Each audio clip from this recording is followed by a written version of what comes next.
It's a Cursy, I think. It's a Cursy. Start with a Cursy and finish with a thread.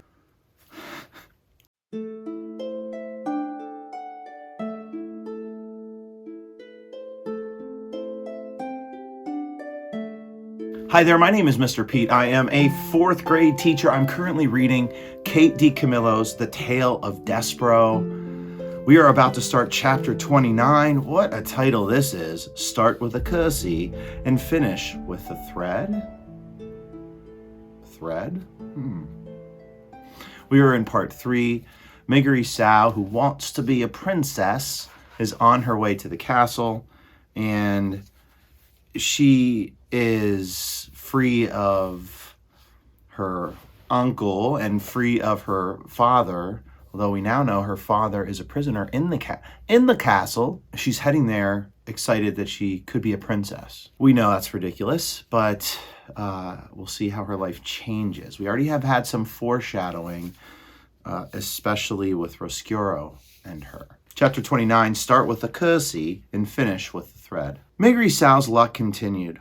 On her first day on the job as castle servant, she was sent to deliver a spool of red thread to the princess. Mind, said the head of the serving staff, a dour woman named Louise, she is royalty, so you must make sure you curtsy. How's that? Shouted Mig. You must curtsy, shouted Louise. Gaw, said Mig. Yes'm. She took the spool of thread from Louise and made her way up the golden stairs to the princess's room, talking to herself as she went. Here I am, off to see the princess. Me, Miggery Sow, seeing the princess up close and personal like. And first off, I must curtsy, because she is the royalty. At the door to the princess's room, Mig had a sudden crisis of confidence. She stood a moment, clutching the spool of thread and muttering to herself. Now, how did that go? She said. Give the princess the thread and then give her a curtsy. No, first the curtsy and then the thread. That's it. Go, that's right. That's the order. Start with the curtsy and finish with the thread. She knocked on the princess's door. Enter, said the pea. Mig, hearing nothing, knocked again.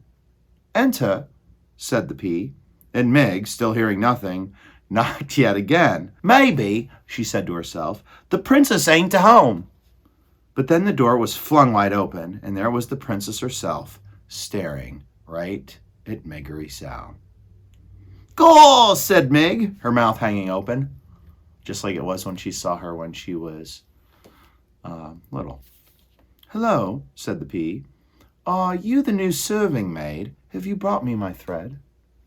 Cursy I must, shouted Mig.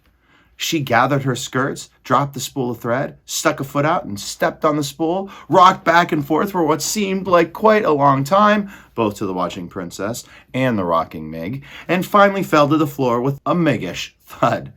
Whoopsie, said Miggery Sow. The pea could not help it. She laughed. That's all right, she said to Mig, shaking her head. It's the spirit of the thing that counts. How's that? Shouted Mig. It's the spirit of the thing that counts, shouted P. Thank you, miss, said Mig. She got slowly to her feet.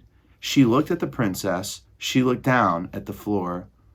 First the Cursy, then the thread, Mig muttered. Pardon? Gaw, said Mig. The thread! She dropped to her hands and knees to locate the spool of thread. When she found it, she stood back up and offered it to P. I brought you your thread, didn't I? Lovely, said the princess as she took the thread from Mig. Thank you so much. I cannot seem to hold on to a spool of red thread. Every one I have disappears somehow. Are you making a thing? Asked Mig, squinting at the cloth in the pea's hand. I am making a history of the world. My world, said the pea. In tapestry, see? Here is my father the king, and he is playing the guitar, because that is something he loves to do, and does quite well. And here is my mother, the queen, and she is eating soup, because she loved soup. Soup, gaw, that's against the law. Yes, said the princess. My father outlawed it because my mother died while she was eating it. Your ma's dead? Yes, said the pea. She died just last month. She bit her bottom lip to stop it from trembling. "Ain't that a thing?" said Meg. "My ma's dead too." "How old were you when she died?" "Bold was I," said Meg, taking a step back away from the princess. "I'm sorry then." No, no, how old were you?" shouted the pea. "Not but 6, said Meg. "I'm sorry," said the princess. She gave Meg a quick, deep look of sympathy. "How old are you now?" 12 years. "So am I," said the princess. "We're the same age. What is your name?" she shouted. Meggery Sow, but most just call me Meg. And I saw you once before, princess. You passed me by on a little white horse on my birthday it was, and I was in the field with Uncle Sheep, and it was sunset time." "Did I wave to you?" asked the princess. "Eh? Did I wave?" shouted the pea. "Yes," nodded Meg. "But you didn't wave back," said the princess. "I did," said Meg, "only you didn't see. Someday I will sit on a little white horse and wear a crown and wave. Someday," said Meg, and she put up a hand to touch her left ear. "I will be a princess too."